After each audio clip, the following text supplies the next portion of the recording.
أستغفر الله رب البرايا أستغفر الله من الخطايا أستغفر الله رب البرايا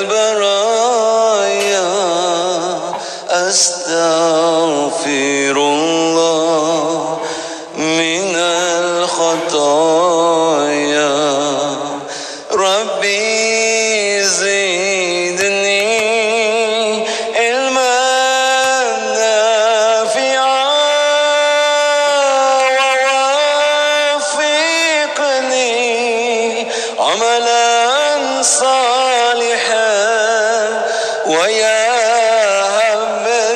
ويهبني رزقا حلالا وتوب علي توبة نصوحا أستغفر الله رب البرايا أستغفر الله من الخطايا أستغفر الله رب البرايا أستغفر الله من الخطايا يا Allah ampunkan dosa terimalah taubatku rahmatilah hidup ini hingga akhir hayat nanti Astaghfirullah Rabbal baraya Astaghfirullah minal khataya Astaghfirullah Rabbal baraya Astaghfirullah minal khataya Ya Allah kami lemah kuatkanlah hati ini berikanlah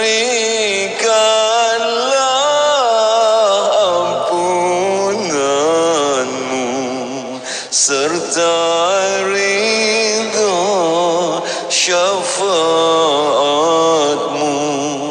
Astaghfirullah Rabbal baraya Astaghfirullah minal khataya Astaghfirullah Rabbal baraya Astaghfirullah minal khataya Ya Tuhan kami hanya kepadamu kami mohon ampunanmu kabulkanlah doa kami mudahkanlah jalan kami Astaghfirullah Rabbal baraya Astaghfirullah minal khataya Astaghfirullah Rabbal baraya Astaghfirullah minal الخطايا أستغفر الله رب البرايا أستغفر الله من الخطايا.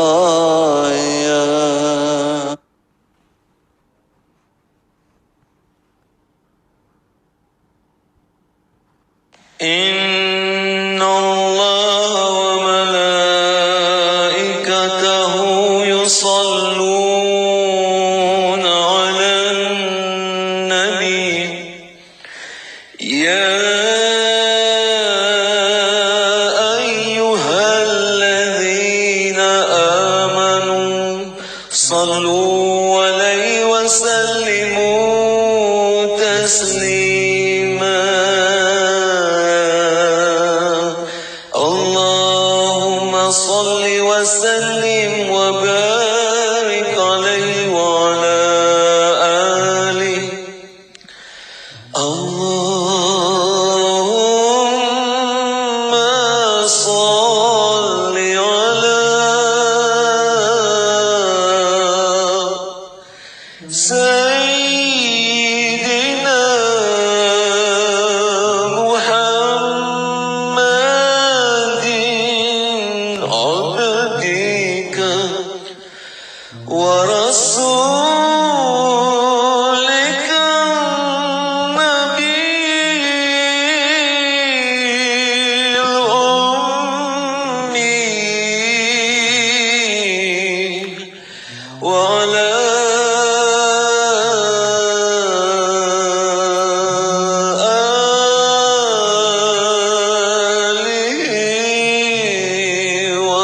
وصحبه وسلم. اللهم صل على سيدنا محمد عبدك ورسولك النبي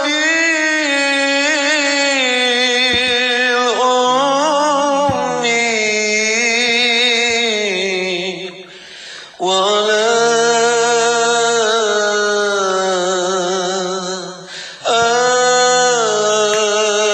آله وصحبه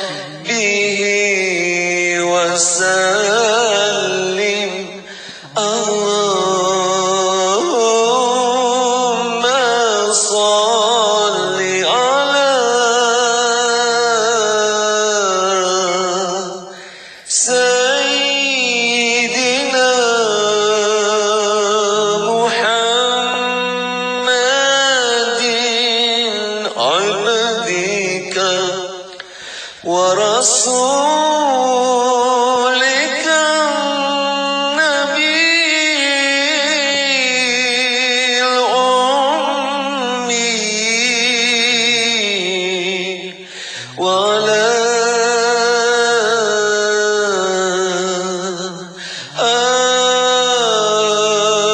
آله وصحبه وسلم.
Assalamualaikum ya Nabi Allah.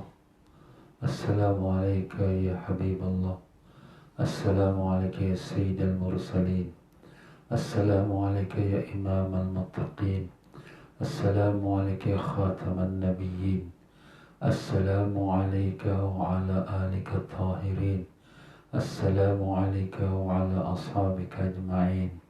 Wa rahmatullahi wa barakatuh. Al-Fatiha. A'udzu billahi minasyaitonir rajim. Bismillahirrahmanirrahim. Alhamdulillah rabbil alamin. Iyyaka na'budu wa iyyaka nasta'in. Shiratal ladzina an'amta 'alaihim ghairil maghdubi 'alaihim waladdallin. Bismillahirrahmanirrahim. Alhamdulillah rabbil alamin. Allahumma shalli wa sallim ala sayyidina Muhammad wa ala alihi wasallam. Allahumma alhamna marashida umurina wa'idna min syururi anfusina min sayyiati a'malina. Allahumma aftah alaina wa ala dhurriyyatina futuha al-arifin. Allahumma alimna ma yanfa'una fa'na bima 'allamtana wa zidna 'ilma. Allahumma ya mu'allima Ibrahim 'allimna ya mafahima Sulaiman fahimna. Subhanaka la ilma lana illa ma 'allamtana innaka antal alimul hakim. Wa la hawla wa la quwwata illa billahil 'aliyyil 'azim. إلهنا أنت مقصودنا ورضاك مطلوبنا أعطنا محبتك معرفتك وصلى الله على سيدنا محمد وعلى آله وسلم الحمد لله رب العالمين. Muslimin dan muslimat rahimakumullah. Assalamualaikum warahmatullahi wabarakatuh. Alhamdulillah, syukur kita kepada Allah Ta'ala dengan limpah kurnia taufik hidayatnya telah diperkenankan kita untuk sama-sama sekali lagi kita dalam mengikuti pengajian kitab Fiqhul Ibadat menurut mazhab Imam Syafi'i rahimahullah ta'ala. Ya tuan-tuan dan puan-puan semua, apa khabar? Alhamdulillah, mudah-mudahan Allah panjangkan umur dan sihat walafiat, disembuhkan semua penyakit, dikabulkan sekalian hajat, ditanamkan iman dan taqwa, dibukakan pintu ma'rifat, dimatikan semua dalam iman, dalam Islam, dalam husnul khatimah, dan ditemukan kita semua dengan Rasulullah sallallahu alaihi wasallam, mendapat barakah dan syafaat baginda. Amin ya rabbal alamin. Ya para jemaah sekalian, alhamdulillah kita menyambung kembali dalam kitab Fiqhul Ibadat menurut mazhab Imam Syafi'i rahimahullah taala, di mana pada pelajaran semalam kita telah membicarakan tentang mengenai istinja.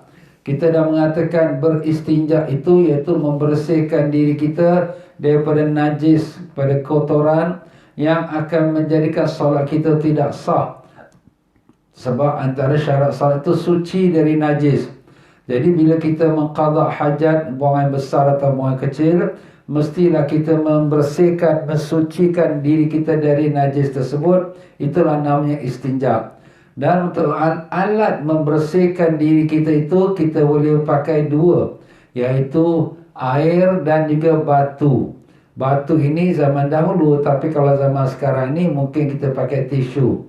Jadi itu kita boleh gunakan. Yang paling afdal kita pakai tisu dahulu, kemudian baru kita pakai air. Itu paling afdal. Tetapi kita yang afdal yang kedua ialah kita pakai air saja, tidak memakai tisu. Dan yang ketiganya, tak ada air, kita pakailah tisu sahaja, ataupun kalau zaman dulu pakai batu. Tapi itulah dia, kita katakan tertibnya yang paling afdal, air dengan batu ataupun ganti batu tu tisu. Baik, kita juga telah menyebutkan bahawa apakah caranya istinja itu yang telah kita sebutkan tadi. Dan dengan itu masuk kita di dalam muka surat 223.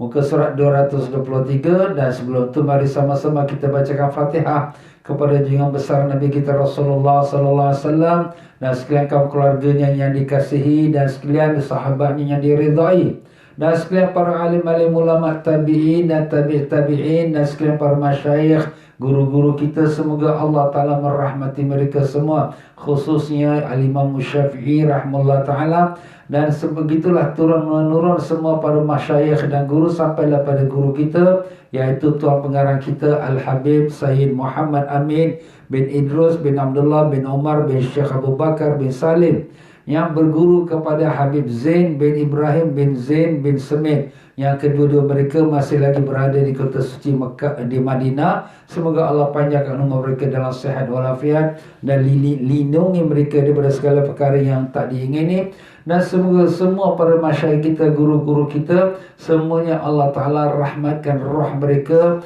dan Allah Ta'ala tinggikan darjat mereka, dan Allah limpahkan keberkahan ilmu mereka kepada kita dengan berkat syafaat Nabi Rasulullah Sallallahu Alaihi Wasallam. Al-Fatihah. A'udzubillahi minasyaitonir rajim. Bismillahirrahmanirrahim. Alhamdulillah rabbil alamin arrahmanir rahim maliki yaumiddin. Iyyaka na'budu wa iyyaka nasta'in ihdinas siratal mustaqim siratal ladzina an'amta 'alaihim ghairil maghdubi 'alaihim waladdallin. Amin. Baik, yang muka surat 223 berkata Tuan Pengarang kita rahimahullah ta'ala, semoga Allah merahmatinya, dengan katanya F, benda yang sah digunakan untuk beristinja. Benda ni maknanya bukan air lah ya, selain pada air. Air itu memang kita tahulah ya, ni benda yang sah digunakan untuk beristinja. Jadi kita selalu sebut batu-batu, tapi apakah hanya batu saja? Tidak, dia merangkumi apa saja yang memenuhi syaratnya. Apa dia syaratnya? Benda yang sah digunakan untuk beristinja. Yang pertama, benda tu hendaklah suci. Benda tu mungkin batu, mungkin tisu, mungkin kita katakan kayu ya, kayu kering ya. Dan mungkin juga kita katakan tanah yang sudah bergumpal ya, dan umpamanya. Dan hendaklah benda tersebut padat. Padat tu maknanya dia bukan cair, bukan lembik. Ya, dia padat macam batu lah. Tisu, kayu ya, batang kayu ya. Dan yang ketiga, hendaklah benda tersebut mampu mengangkat atau menghilangkan najis. Oleh kerana itu tidak sah memakai kaca. Jadi dia boleh menghilangkan najis. Batu kita kita kesatkan dia atas ke tempat tepi kemaluan kita, kerana dia boleh hilangkan najis kita. Ataupun kita katakan tisu lebih baiklah, sebab tisu ni dia mempunyai menyerap ya, dia boleh serap ya air ataupun najis kita boleh serap. Jadi itu tisu lebih sempurna. Ataupun kita kata kayu, kalau sekiranya kayu tu kering ya, kayu kering tu yang dimana kayu kering tu dia boleh menyerapkan air kencing kita ataupun kotoran kita. Jadi dengan itu dia boleh bersihkan. Jadi kalau ada alat yang tersebut yang memenuhi syarat tersebut, maka dia bolehlah digunakan sebagai alat istinja. Jadi kalau sekiranya benda tu kaca dia tak boleh mengeringkan, dia tak boleh menyedot, dia tak boleh menyerapkan air, kalau air kencing ke atas sebagainya. Jadi dia tak boleh. Demikian juga tak boleh menyerapkan itu ialah kalau sekiranya kita katakan batunya licin, macam batu cincin kita, batu licin, batu zamrud umpamanya. Ni batu zamrud mahu ustaz, tak adalah ni sebagai contoh ya. Batu cincin, batu fairuz, licin, dia tak boleh nak serap, jadi itu tak boleh digunakan. Jadi benda yang boleh menyerap ya, seperti batu biasalah. Kalau batu granite tu pun dia licin ya, tapi batu yang biasa macam batu bricks ya, batu yang buat tembok rumah semua, itu pun boleh. Dia tak ada syarat, asalkan suci dan dia boleh menyerap, boleh hilangkan najis, boleh digunakan dia. Dan yang keempat, benda tersebut bukan termasuk barang-barang yang dimuliakan, seperti kertas yang di dalamnya terdapat tulisan ilmu agama atau roti yang kering. Benda itu menyerap juga, seperti kertas. Kalau kertas, tapi kertasnya licin tak boleh. Ya, kertas licin, seperti kertas kitab kita ni. Kitab kita ni kertas ni licin ya. Dia tak boleh menyerap. Tetapi kalau kertas yang macam orang kata yang murah punya, dia boleh serap. Itu boleh digunakan. Tapi kertas tu ada tulisan hukum agama, macam kita kata kitab lah, kita koyakkan kitab tu, na'udzubillah, kita koyakkan, kita ambilkan dia untuk jadikan istinja. Haram, berdosa. Ustaz, dia bersihkanlah kita punya kemaluan kita. Walaupun bersihkan, tapi tidak sah, kerana kita menggunakan benda yang haram. Apalah haram? Haram kerana kau mengotorkan dia. Apalagi kalau ada ayat Quran, ada hadis ya, ada nama-nama Allah, tak boleh semua. Na'udzubillah zalik. Kalau setengah-setengah ulama mengatakan tulisan tu tak semestinya tulisan agama, tulisan pun, sebab kita tak menghormati tulisan itu, kerana tulisan itu adalah merupakan ilmu yang Allah ajarkan kepada manusia juga. pun tak boleh. Jadi surat-surat khabar, kan kertas surat khabar tu boleh menyerap, tapi dia ada tulisan-tulisan. Jadi setengah ulama kata tak boleh juga, sebab itu ada tidak menghormati akan tulisan-tulisan tersebut, apalagi kalau tulisan agama. Dan juga makanan yang kita makan seperti roti tu dah kering. Roti kering tu boleh menyerap, tapi itu kan makanan. Haram kita buatkan benda tu makanan, tak ada hormat. Jadi Masya Allah, agama Islam kita ni agama yang penuh penghormatan kepada apa yang Allah rezekikan kita kepada manusia anak Adam ni. Dan jadi itulah 4 syaratnya. Jadi kalau kita sudah memenuhi 4 syarat tadi, jika atas telah terpenuh, maka hukumnya istinja adalah sah. Dan apabila tidak terpenuhi, maka hukum istinjanya tidak sah. Jadi begitulah dia, tuan-tuan dan puan-puan rahimakumullah, ya. Jadi kalau sekiranya kita memandang pada 4 syarat tu, kalau macam mana? Yang paling mudah sekali zaman sekarang ni tisu lah. Tisu kita letakkan dalam kita punya poket kita, dalam beg kita, dan kita boleh pergi ke mana kita nak pergi. Jadi itulah yang lebih baik untuk kita menggunakan untuk istinja, ya. Ya, begitulah faedah dan definisi di atas. Dari definisi di atas, maka dapat diketahui bahawa istinja dengan menggunakan daun, kain atau kayu dan benda lainnya yang memenuhi 4 syarat di atas, hukumnya adalah sah. Daun pokok dah kering, boleh kita pakai, dia menyerap, ya. Seperti kain juga, ya. Tisu jangan cakap lah, tisu ni memang the first priority lah, ya. Dan mudah pun mudah, dan banyak toilet pun menyediakan tisu juga. Jadi itu satu kemudahan, ya. Dan seterusnya syarat-syarat beristinja dengan menggunakan batu atau sejenisnya. Atau sejenisnya tu macam kita kata tadilah, tisu, daun kering, ya, kayu yang kering, ya. Jadi itu semua boleh digunakan untuk alat istinja. Apa syarat dia? Tadi kita dah sebutkan dia punya apa yang boleh digunakan, tapi sekarang syarat menggunakan pula. Ustaz ni macam-macam pula. Tengok tuan pengarang kita, ya, dia punya ilmu cukup tinggi, dia ada benda yang boleh pakai, kemudian lepas tu dah boleh pakai, okey. Sekarang apa syarat nak pakai, cara nak pakai, itu syarat dia lah tu. Pertama, harus memakai 3 buah batu atau sejenisnya. Mesti pakai 3 ketul batu, atau tisu, 3 helai tisu, ya, ataupun kita katakan 3 helai daun, atau 3 batang kayu, ya, untuk yang kita nak gunakan untuk istinja. Mesti 3. Itu dia punya syarat pertama. Dan boleh juga memakai 1 batu jika memiliki 3 bahagian permukaan. Kita nak pakai 1 saja batu, tapi batu tu ada 3 permukaan. Macam mana 3 permukaan? Dia ada 3 dimensi dia. Umpamanya kalau kita katakan, ni batu ni. Batu ni bahagian pertama kita gunakan untuk kesat yang pertama. Kemudian bahagian kedua, kita pusing pula belakang dia. Kemudian bahagian ketiga, kita pusing pula belakang dia. Ustaz, kalau tu 1 ketul batu pun boleh lah. Boleh, kalau dia ada 3 permukaan yang boleh kita, sebenarnya biasalah. 1 ketul batu tu bukan 1 muka, kadang 2-3 muka lagi, kan. Semua benda tu dia ada depan, ada belakang. Jadi makna dia boleh kita ke depan, dia belah belakang, belah kanan dia kita gunakan. Cuma kita pusingkan, itu boleh. Sah, pokoknya 3 kali. Itulah disabdakan Nabi kita sallallahu alaihi wasallam, iaitu Rasulullah SAW melarang kami menghadap ke arah kiblat atau tatkala buang air besar atau kecil atau beristinja. Itu menghadap dan membelakangkan kiblat, jangan, ya. Dan dilarang juga dengan menggunakan dengan tangan kanan, beristinja dengan tangan kanan, atau beristinja dengan batu yang jumlahnya kurang dari 3. Jadi kurang pada 3 tu bolehlah kita artikan juga, kalaulah 1 ketul tapi ada 3 dimensi, 3 permukaan dia, ya. Faedah istinja boleh dilakukan dengan salah satu dari 3 perkara yang berikut, iaitu maksudnya dengan batu lah. Kita ini sebut batu, kan, batu atau tisu ataupun kayu, dengan salah satu 3 cara, iaitu dengan 3 ketul batu, ataupun dengan 1 batu yang ada 3 permukaan macam kita sebut tadi, depan, belakang, kanan dia.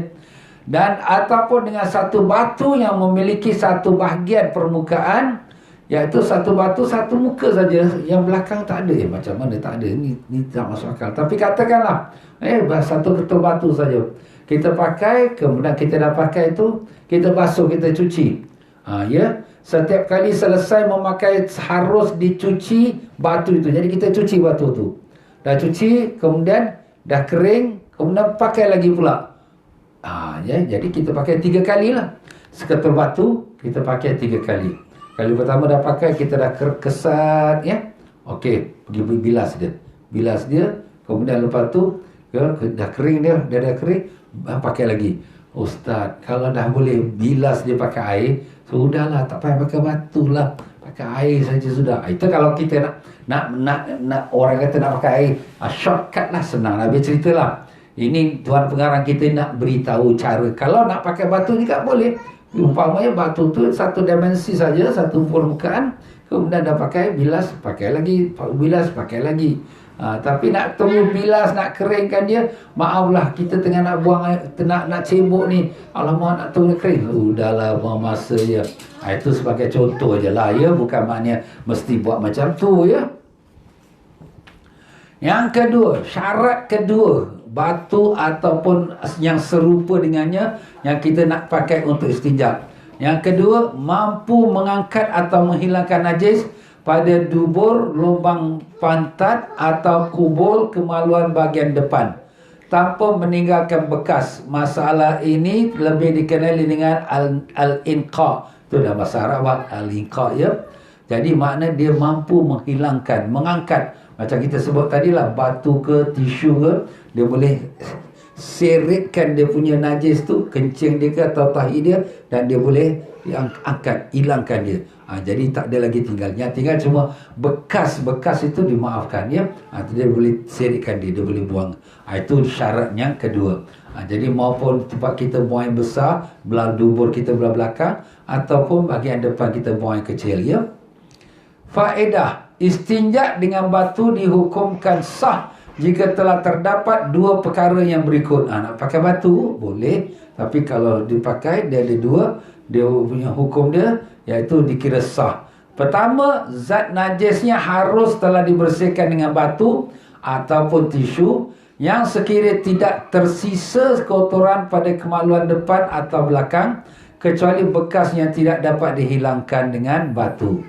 Jadi kalau sekiranya kita, syarat pertama, zat najis tu benda lah, ketulan najis tu, maupun air kencingnya, maupun maaf kata tahinya, itu sudah dapat dihilangkan. Jadi nak guna batu ataupun nak guna tisu, syaratnya benda najis itu sudah boleh dihilangkan.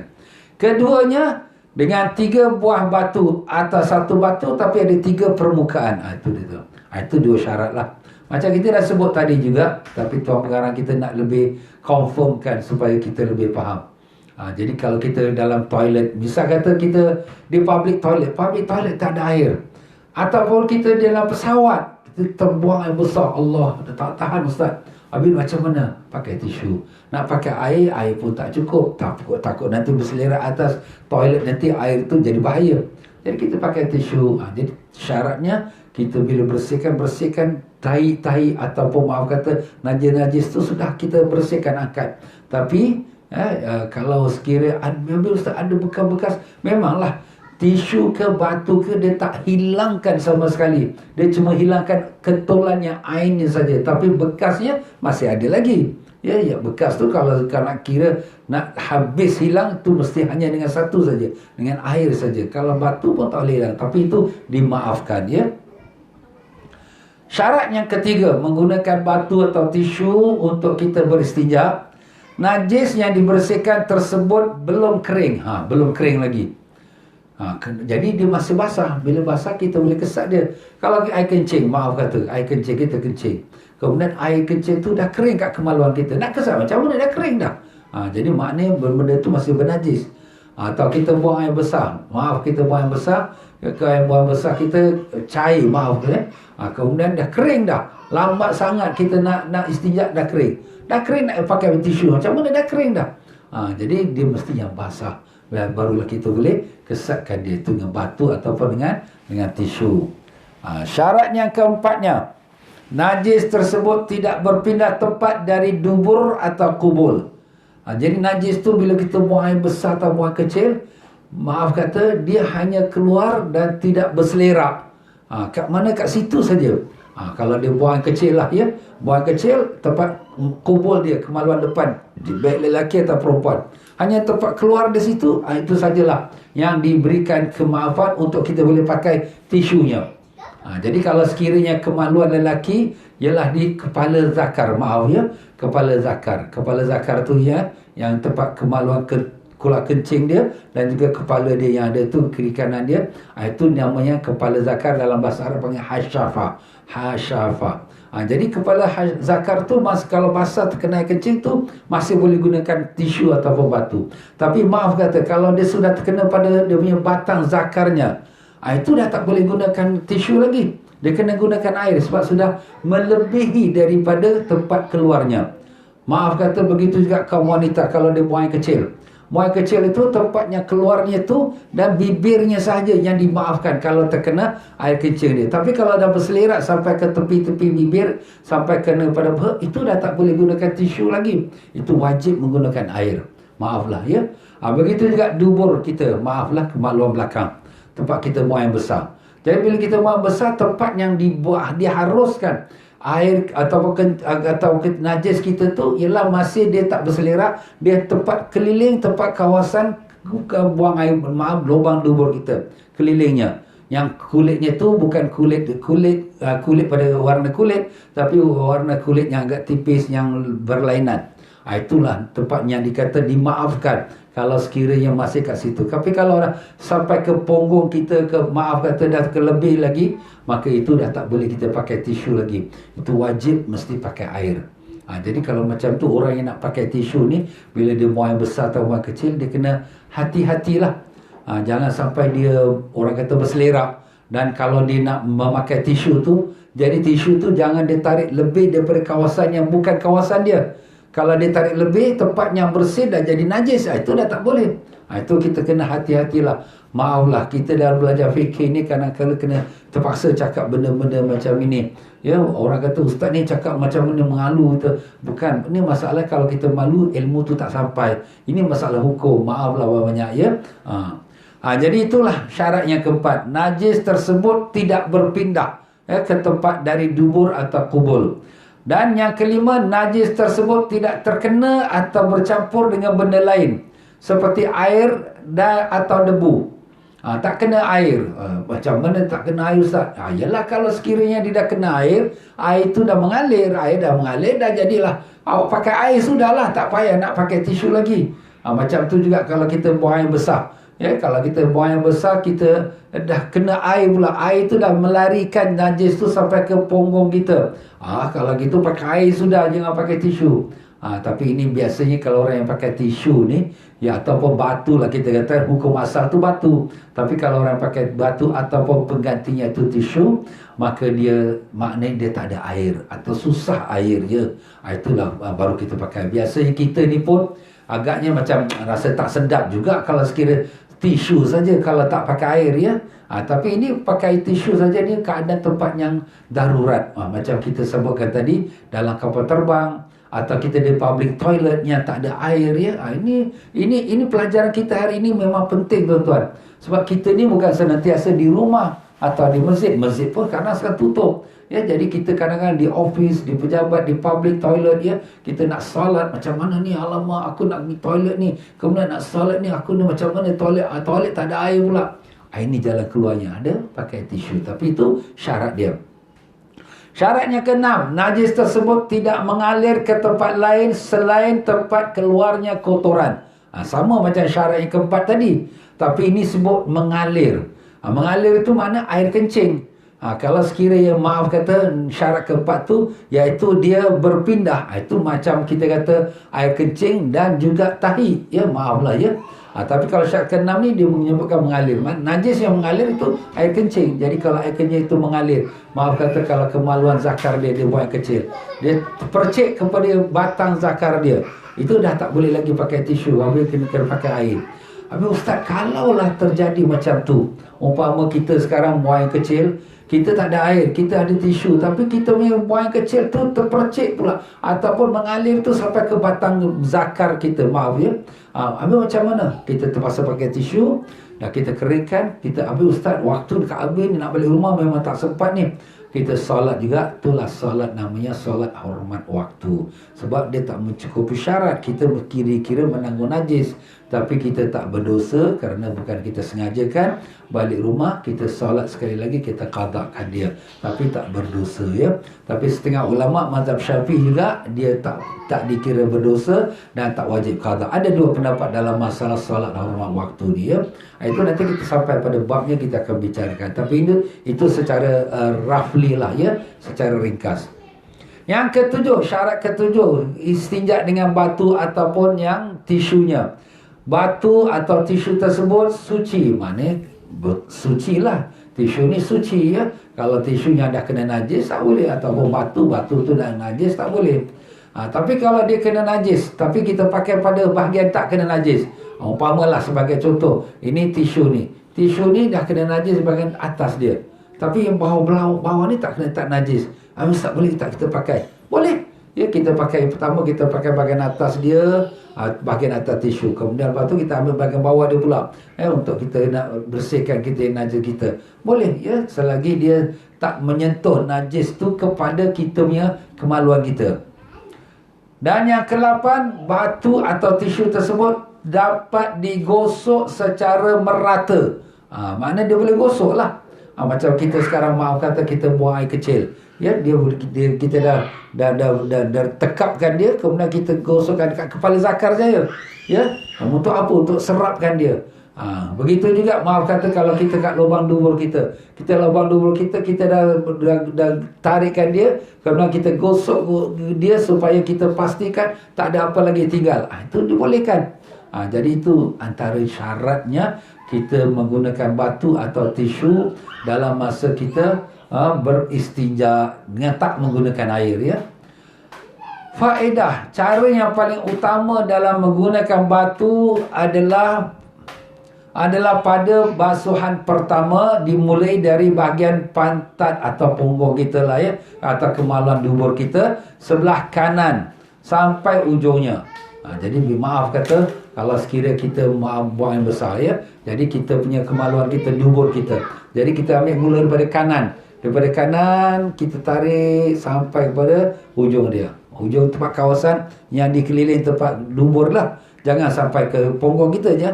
Kita pada atas tarik sampai ke belakang, bawah. Begitu pula yang keduanya, kita ambil tisu lain pula, kita tarik pula daripada atas sampai ke bawah. Dan tisu yang ketiga pula, barulah kita ambil yang bahagian tengah. Bahagian tengah ni kita tekap kuat, kita tarik, kita congkelkan apa-apa yang takut sisa-sisa najis yang masih lagi melekat tu. Ustaz rasa macam tak puas. Tak puas, tambah lagi tisu yang keempat, kelima. Cuma sunat kita ganjilkan. Kalau kita dah ambil tisu keempat, ambil lagi yang kelima. Jadi itu caranya. Memanglah saya rasa kalau sekiranya kita yang pakai tisu ni, kadang-kadang kita buang yang besar ni, tak cukup dengan 3 pun ya. Tapi itu sekurang-kurangnya. Tapi kalau boleh kita sampai kita confirm, yakin. Tapi jangan sampai habis penuh tempat bowl, tempat dia buang yang besar tu semua tisu kita. Satu orang satu kotak tisu. Habislah. Kapal terbang pun tak ada banyak tisu lagi, nanti habis. Maaflah, itu kita cakap sajalah ya. Jadi itulah dia para jemaah sekalian dengan mengenai syarat-syaratnya.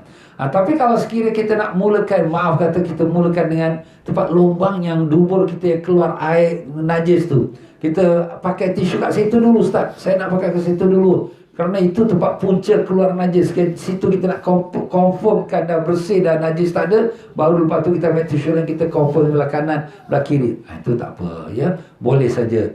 Ikutlah mana yang kita rasa berpuas ya. Sebab ini nak ibadat, jangan terwas-was. Tapi kalau nak ikut sunatnya, yang afdal kanan, kiri, lepas tu tengah. Tapi kalau kita nak bersihkannya tengah dulu, sebab tengah tu tempat keluarnya najis, kemudian tu kanan, kiri, itu boleh lah. Asalkan dia tak meninggalkan apa-apa najis. Habis Ustaz, kita dah keringkan dengan tisu, tapi itu bekas-bekas tu masih ada. Itu memang tak dapat dinafikan dan itu dimaafkan. Walaupun ada air. Ada air tapi kita nak pakai tisu kerana kita nak jimatkan air, umpamanya lah. Maka walaupun ada air pun, tapi dengan sekadar itu sudah sah untuk kita berwuduk dan kita salat, ya. Wallahu alam. Kita berhenti pada muka surat 225, sunat-sunat dalam beristinja. Wallahu alam.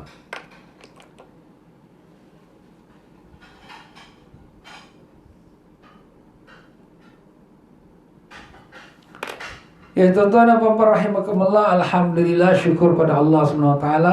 Kita ni masih lagi dalam bulan Rabiul Awal dan kita masih lagi dalam membicarakan tentang kitab Maulid Ad-Dibai, Imam Dibai rahimahullah ta'ala, yang telah menyusun kitab maulidnya yang sekarang jadi popular, dibaca oleh majlis-majlis Maulidi Rasul sallallahu alaihi wasallam. Jadi kita dah sebutkan semalam antara sifat bagi Nabi kita sallallahu alaihi wasallam, cantiknya macam bulan purnama, wajahnya berseri indah, bercahaya. Begitulah dia satu masa Nabi sallallahu alaihi wasallam masuk ke rumah Sayyidatina Aisyah. Sayyidatina Aisyah radhiyallahu anha masa itu tengah menjahit yang di mana dia menggunakan jarum, tapi jarum tu terjatuh dan kemudian lampu pula padam pula. Lampu pakai lampu minyak aja. Kemudian bila dah padam, jadi Siti Aisyah ni meraba-raba nak cari jarum tu. Tiba-tiba datang satu cahaya yang terang sekali. Siti Aisyah pun boleh nampak pula mana jarum dia. Dan Siti Aisyah tengok pula siapa yang bawa cahaya ni. Bila dia tengok, rupanya wajah Rasulullah sallallahu alaihi wasallam. Allahumma salli wa sallim alaihi. Cahaya wajah Nabi sallallahu alaihi wasallam sampai ke tengah malam, jarum yang halus tu boleh dilihat oleh Siti Aisyah. Maka Siti Aisyah pun berkata kepada Nabi kita, alangkah beruntungnya siapa yang dapat melihat wajah engkau ya Rasulullah. Allahumma salli wa sallim alaihi. Allahumma ya Allah, kurniakanlah kami semua dapat melihat wajah Nabi kami ya Allah dengan berkat syafaat Nabi sallallahu alaihi wasallam. Amin ya rabbal alamin. Tapi Nabi menjawab, ya Aisyah, di hari akhirat nanti ada orang yang celaka yang tak dapat melihat wajahku. Siti Aisyah tanya, siapa dia ya Rasulullah? Nabi mengatakan, itulah orang yang bakhil. Jadi Siti Aisyah tanya, siapa yang bakhil? Itulah orang yang mendengar namaku disebut di sisinya, tetapi dia tidak berselawat kepadaku. Allahumma salli wa sallim alaihi. Sebab tu bila kita dengar nama Nabi Sayyidina Muhammad sallallahu alaihi wasallam, cepat-cepat kita berselawat pada Nabi sallallahu alaihi wasallam. Jangan kita lengah-lengah. Ya, itulah hukumnya. Orang yang tak berselawat pada Nabi bila dia dengar nama Nabi sallallahu alaihi wasallam, dia tak selawat, maka itu orang bakhil. Besok akhirat dia tak akan dapat melihat wajah Nabi sallallahu alaihi wasallam. Rugi orang tersebut. Ya tuan-tuan dan puan-puan rahimakumullah, jadi begitulah yang telah digambarkan oleh sahabat bagaimana Nabi sallallahu alaihi wasallam bila berbicara cantik, manis, bila Nabi senyum gembira, nampak sampai gigi gerhamnya. Nabi gembira, senyum, Nabi tak ada ketawa terbahak-bahak, tapi nampak gigi gerhamnya, tandakan Nabi itu gembira. Dan sambungannya lagi pada hari ini kita membaca lagi dalam kitab Dibai di muka suratnya ke-64. Bagi yang ada kitabnya lah ya. A'udzubillahi minasyaitonir rajim. Bismillahirrahmanirrahim. Berkata Sidi Habib Ahmad Ad-Dibai rahimahullah taala, wa idza takallama fa ka'annama ad-durru yasqutu min zalikal kalam. Apabila bagi Nabi sallallahu alaihi wasallam bercakap, seolah-olah permata sedang gugur daripada perkataan ini. Masya-Allah. Cantik indahnya Nabi bila bercakap seperti permata tu gugur ya. Jadi begitulah dia Nabi kita punya cakapan tu cukup indah manis seperti buah-buahan yang dipetik-petik oleh para sahabat untuk memakannya. Apabila baginda Nabi sallallahu alaihi wasallam mengucapkan sesuatu, seolah-olah kasturi sedang keluar daripada mulutnya. Apa makna kasturi? Bau wangi. Masya Allah, mulut Nabi keluarnya bau wangi. Kalau kita keluar bau mulut busuk. Kalau kita peluh kita busuk. Peluh Nabi ini wangi, lebih wangi daripada kasturi. Subhanallah. Apabila bagi Nabi sallallahu alaihi wasallam lalu di suatu tempat, dapat diketahui bahawa tempat itu dilalui oleh baginda Nabi sallallahu alaihi wasallam kerana bau harumnya masih tercium. Subhanallah. Jadi kalau kita datang, ini wangi ni. Ini tadi Rasulullah ada lalu sinilah. Nampak boleh ciam pula kat mana tempat Rasulullah lalu. Kenapa? Kerana tempat mana Rasulullah SAW melaluinya akan meninggalkan bau aroma yang sangat wangi. Tak perlu Nabi pakai minyak atar pun tak payah. Tak payah nak beli-beli minyak atar. Masya Allah, itulah di Rasulullah SAW ya, yang Allah Ta'ala telah ciptakan special hanya untuk Nabi Sayyidina Muhammad sallallahu alaihi wasallam. Allahumma salli alaihi. Apabila baginda Nabi sallallahu alaihi wasallam duduk di suatu tempat, akan berkekalan keharumannya. Beberapa hari sekalipun baginda sallallahu alaihi wasallam telah meninggalkan tempat tersebut. Masya Allah. Jadi kita gambarkan bagaimana kalau di Masjid Nabawi itu, tempat Nabi jadi imam 5 waktu. Harum seharum-harumnya. Kenapa? 5 waktu Nabi situ. Kalau sekiranya Nabi SAW ada satu tempat hanya sekali saja, tempat itu berbau wangi, bukan untuk itu masa, bahkan beberapa hari, maka orang pun kenal, wah ini tempat ni pernah Nabi datang ni, mungkin semalam, mungkin 2 hari lepas, mungkin 3 hari lepas. Masya Allah, ya. Allahumma salli wa sallim alaih. Kita ni dengarkan sifat-sifat kemuliaan Nabi SAW, apa rasa kita? Kita rasa rindu nak bertemu dengan orang yang begitu mulia, rindu. Dan sebelum kita rindu nak bertemu dengan Nabi, sebenarnya Nabi lagilah sudah merindui kita. Pernah satu masa Nabi duduk dengan para sahabat-sahabat, Nabi kata, aku rindu nak bertemu dengan saudara-saudaraku. Sahabat-sahabat berkata, ya Rasulullah, bukankah kami ini saudara-saudaramu? Nabi SAW jawab, kamu adalah sahabat-sahabatku, tetapi orang yang aku rindui, saudara-saudaraku itu, mereka yang tak pernah bertemu dengan aku, tak pernah tengok wajah Nabi, tapi mereka beriman dengan aku. Masya Allah. Siapa dia tuan-tuan? Kita lah. Kita ni tak pernah tengok wajah Nabi, tapi kita beriman Nabi kita Rasulullah SAW. Kita beriman Allah Tuhan kami, kita beriman Islam agama kami, dan kita reda Nabi Sayyidina Muhammad sallallahu alaihi wasallam adalah Nabi kami. Allahumma salli wa sallim alaih. Jadi itulah Nabi rindu kepada kita, tuan-tuan dan puan-puan, ya. Sebelum kita lahir lagi Nabi dah rindu pada kita. Kalau orang macam ni punya sayang pada kita, kita sayang tak pada dia? Sayang. Kalau kita sayang pada seseorang, kita simpan apa saja yang dapat menggambarkan akan kekasih kita tu, kita sayang. Kalau ada sapu tangan dia, kita simpan kekasih kita sapu tangan. Kalau ada dia punya kasut dia pun kita simpan. Kalau ada gambar dia kita simpan. Pasal kita sayang dia. Macam sekarang tuan-tuan dan puan-puan sebelum bernikah lah, di mana matai tuan-tuan, tunangnya, wah, simpan gambar dia dalam wallet dia, simpan gambar dia dekat rumah dia, simpan dalam buku dia, dalam beg dia, beg laptop dia ada gambar kekasih dia. Wah, kenapa ni? Ini aku punya kekasih aku ini. Nampak? Dia sayang. Kita ambil ustaz, kita mana boleh simpan gambar Nabi. Nabi tak boleh buat gambar. Jadi kita simpan apa yang ada daripada diri Nabi SAW. Nabi SAW ada pakai kasut, sandal. Sandal tu sudah disebutkan oleh ulama dalam kitab Syama'il Muhammadiyah bagaimana bentuknya. Kita pun simpan bentuknya. Bentuk sandal Nabi SAW seperti mana yang kita tengok kasal ni. Ini bentuk sandal Nabi SAW. Jadi kita sayang dia. Ustaz, ini bukan sandal Nabi, ini gambar. Walaupun gambar, tapi kita rasa sayang. Kenapa? Sebab dia ada kena mengenai dengan Rasulullah SAW. Macam juga kita sekarang, kita gambar mak kita, ayah kita, isteri kita, suami kita. Kenapa kita sayang? Ini isteri aku. Ini bukan isteri kau lah, ini gambar. Ini mak aku. Bukan mak kau lah, ini gambar. Tapi kalau orang pijak, marah tak? Korang ajar kau pijak gambar mak aku. Aku bukan pijak mak kau, aku pijak gambar dia. Ini gambar tu ialah mak aku. Nampak? Marah kan? Ini kan pula Rasulullah SAW. Kita lebih sayang lagi. Sebab itulah di sini setengah-setengah ulama dia melukiskan gambar bentuk capal Nabi SAW. Yang mana bentuk capal Nabi SAW inilah capal yang Nabi SAW sampai ke dalam Sidratul Muntaha, yang tempat Nabi SAW menghadap kepada Rabbul Alamin, yang Jibril pun tak boleh sampai ke situ. Masya Allah. Begitu mulianya capal Nabi SAW. Kalau ustaz, capal kita, capal kau ada apa? Ada faedah? Tak ada apa benda. Tapi ini capal kekasih Allah.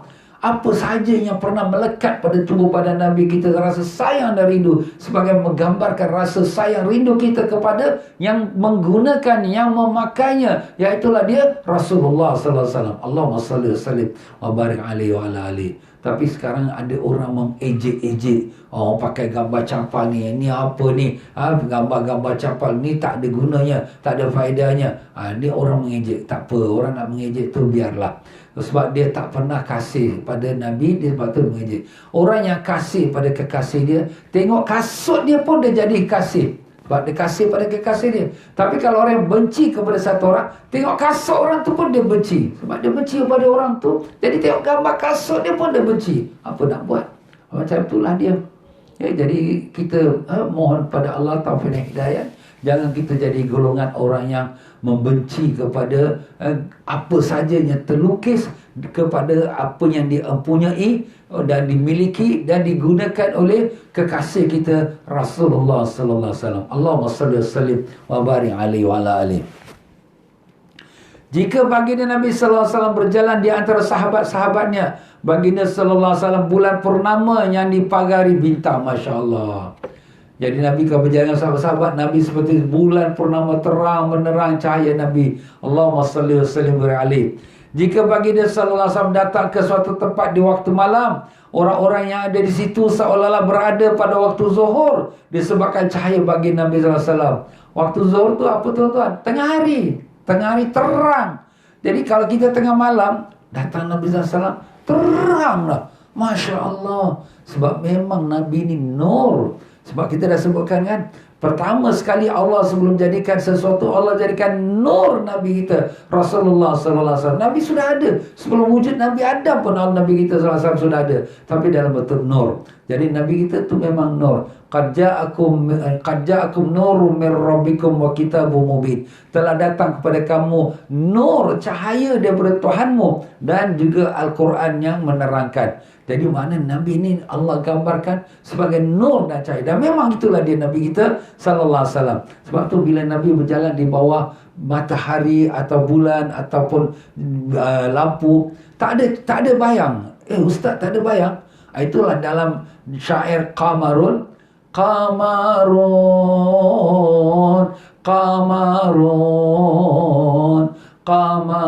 sidnan Nabi Qamarun.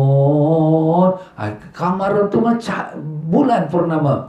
Jadi digambarkan Nabi tu bila berjalan tak ada cahaya. Tak ada bayang. Kenapa tak ada bayang?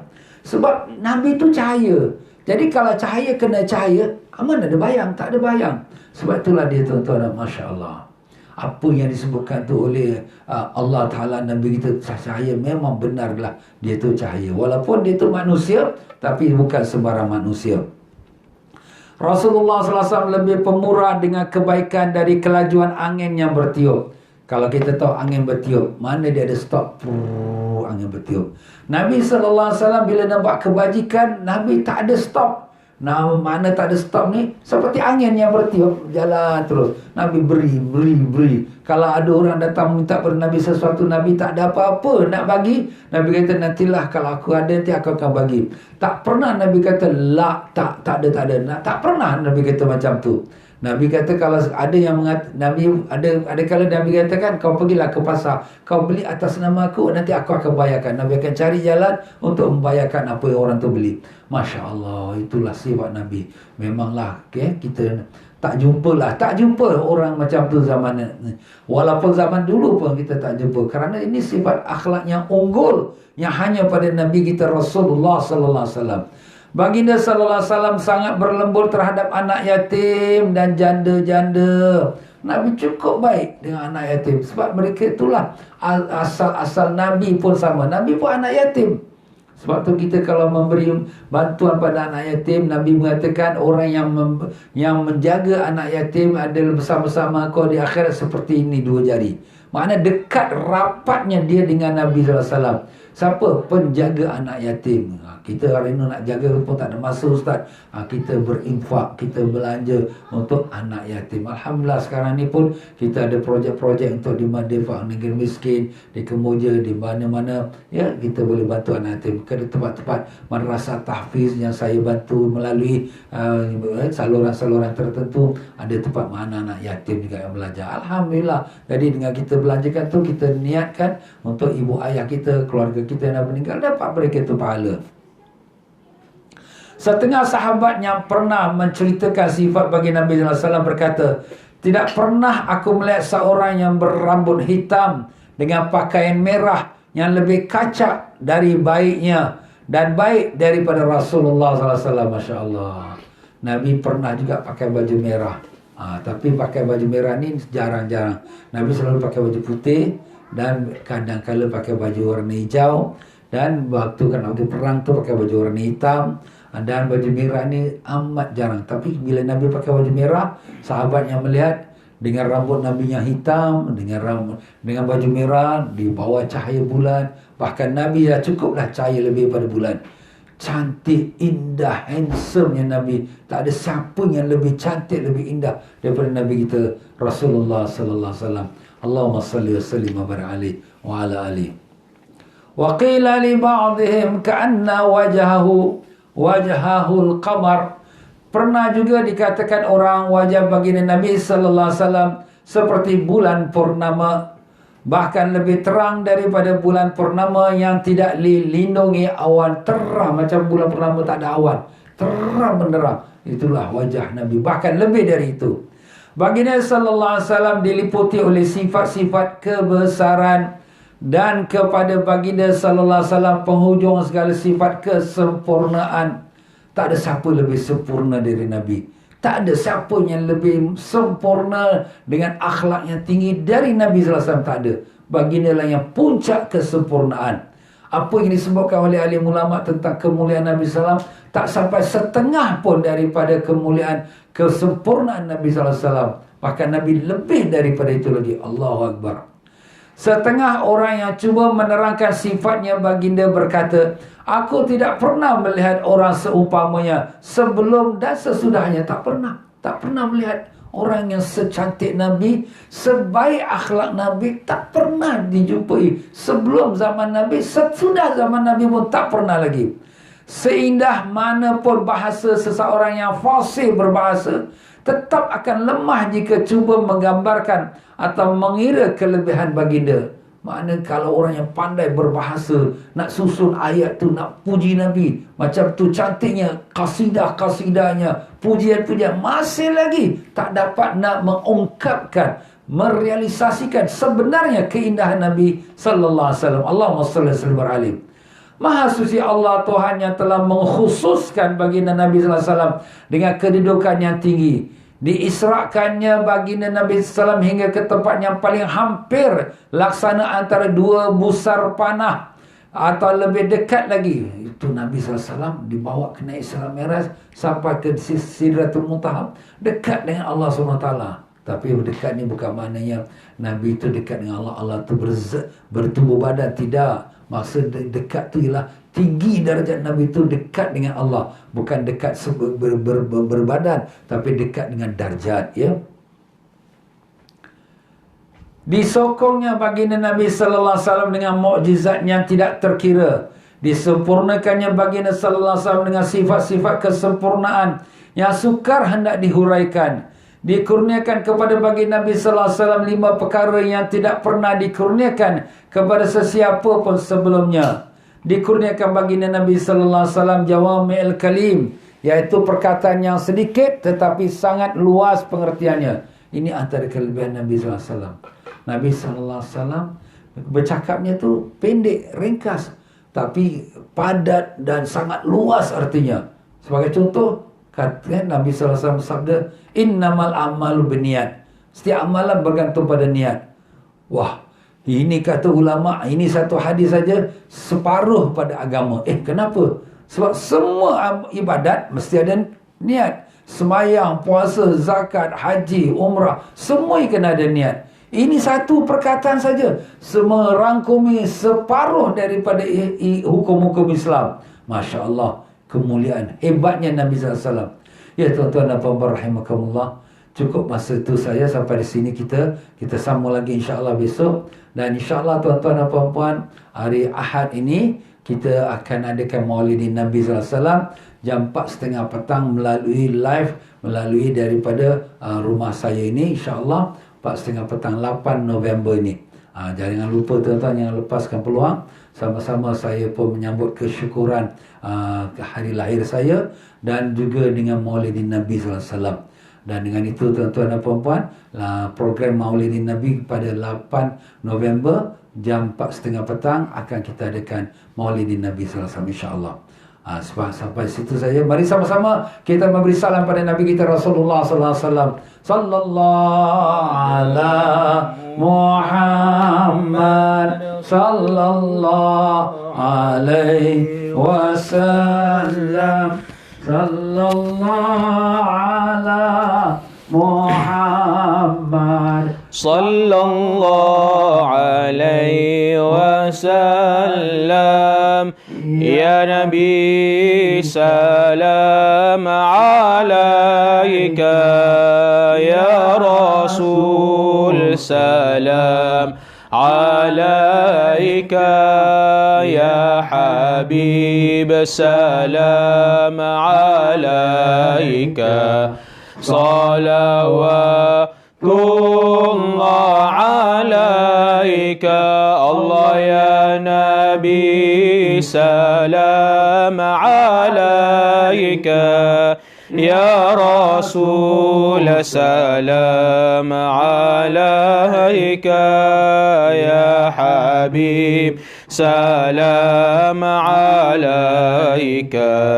صلوات الله عليك أشرق الكون ابتهاجا بوجود المصطفى أحمد ولأهل الكون أنس وسرور قد تجدد الله يا نبي سلام عليك يا رسول سلام عليك يا حبيب سلام عليك صلوات الله عليك فاطربوا يا أهل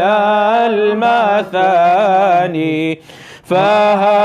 فهزاروا اليمن غرد واستضيعوا بجمال فقفي الحسن تفرد الله يا نبي سلام عليك يا رسول سلام عليك يا حبيب سلام عليك صلوات الله عليك ولنا البشرى بسعد مستمر ليس ينفد حيث أوتينا عطاء جمع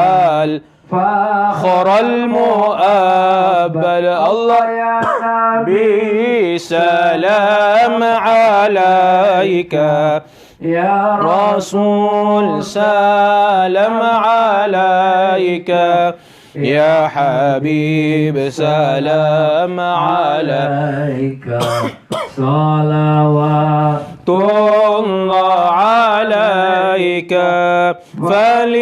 فلربي كل حمد جل أن يحصره العاد إذا حبانا بوجود المصطفى الهادي محمد الله يا نبي سلام عليك يا رسول سلام عليك يا حبيب سلام عليك صلوات الله عليك مرحبا مرحبا يا نور عيني مرحبا مرحبا جد الحسين مرحبا مرحبا يا نور عيني مرحبا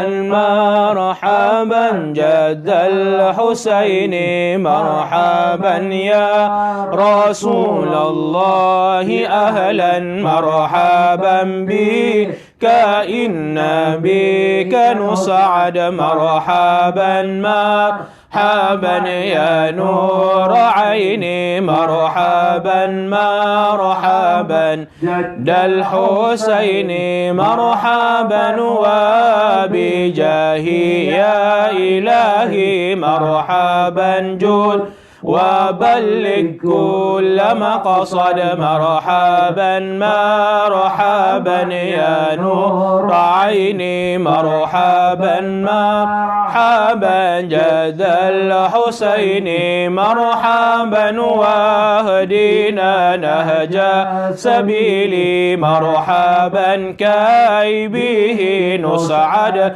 ونرشد مرحبا مرحبا يا نور عيني مرحبا مرحبا جد الحسين ربي فاغفر لي ذنوبي يا الله ببركة الهادي محمد يا الله ربي فاغفر لي ذنوبي يا الله ببركة الهادي محمد يا الله ربي بلغنا بجاهي يا الله في جوار خير مقعد يا الله ربي فاغفر لي ذنوبي يا الله ببركة الهادي محمد يا الله وصلاة الله تغشى يا الله أشرف الرسل محمد يا الله ربي فاغفر لي ذنوبي يا الله ببركة الهادي محمد يا الله وسلام مستمر يا الله كل حين يتجدد يا الله ربي فاغفر لي ذنوبي يا الله ببركة الهادي محمد يا الله طلع البدر علينا من ثنيات الوداع وجب الشكر علينا ما دعا لله داع أيها المبعوث فينا جئت بالأمر المطاع جئت شرفت المدينة مرحبا يا خير داع طلع البدر علينا من ثنيات الوداع وجب الشكر علينا ما دعا لله داع صلى الله على محمد صلى الله عليه وسلم صلى الله على محمد صلى الله عليه وسلم صلى الله على محمد صلى الله عليه وسلم اللهم صل وسلم وبارك عليه. Terima kasih pada Ustaz Abdul Hakim, menantu saya yang dapat bantu sama-sama. Ya tuan-tuan dan puan-puan, alhamdulillah, terima kasih kepada para jemaah yang telah pun membuatkan derma untuk madrasah yang sedang kami bantu membangunkannya di negara Islam miskin kita, iaitu Kemboja, ya. Kita telah syukur pada Allah dapat kumpulkan dana untuk membantu membangunkan 2 madrasah. Nah, sekarang tengah madrasah yang ketiga yang sedang dalam proses untuk kita membantunya. Jadi siapa-siapa lagi nak derma wakaf untuk ibu ayah datuk nenek yang telah meninggal dunia, sangat-sangat baik sekali. Mudah-mudahan ia menjadi amal jariah yang berkekalan sampai ke dalam kubur mereka. Dan mereka yang ingin derma untuk orang fakir miskin, untuk anak yatim, kami juga menerimanya. Dan juga untuk orang-orang yang kita katakan nak membagikan zakat, kita akan sampaikan zakat pada mereka yang berhak menerimanya.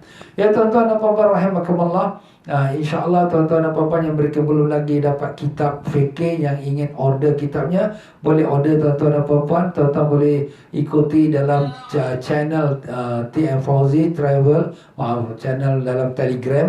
Itu apa-apa maklumat-maklumat terkini kami akan salurkan di situ, jadi lebih mudah untuk sampai kepada para jemaah sekalian. Mereka yang belum lagi masuk dalam channel Tiang Fauzi Telegram tu, bolehlah nanti mintakan dia punya link dia pada saya melalui message FB. Jadi tuan-tuan messagekan kepada saya akan balaskan insya-Allah.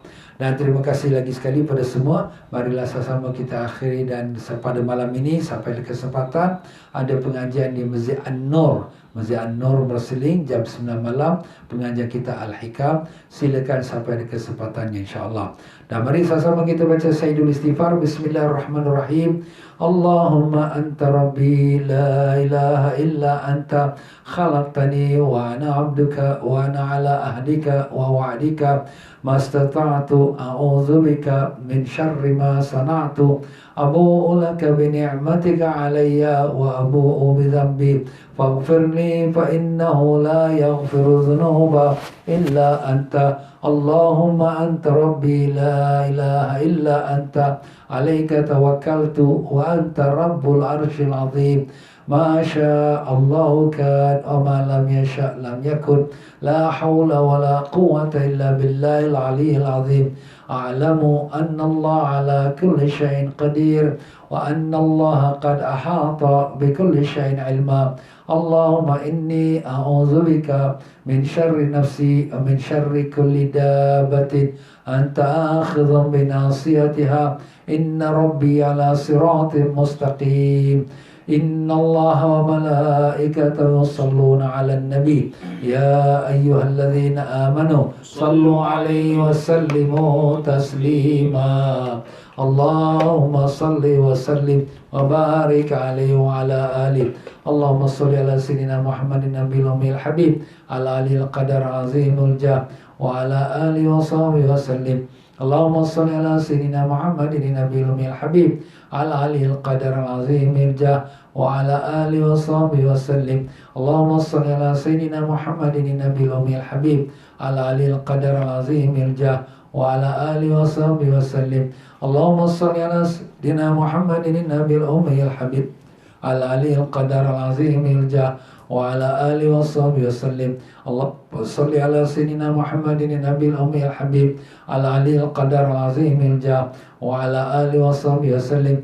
Allahumma salli 'ala sayyidina Muhammadin nabiyil ummil habib ala alil qadar azimil jah wa 'ala alihi wa sahbihi wa sallim. Allahumma salli 'ala sayyidina Muhammadin nabiyil ummil habib ala alil qadar azimil jah wa 'ala alihi wa sahbihi wa sallim. Allahumma salli 'ala sayyidina Muhammadin nabiyil ummil habib ala alil qadar azimil jah wa 'ala alihi wa sahbihi wa sallim.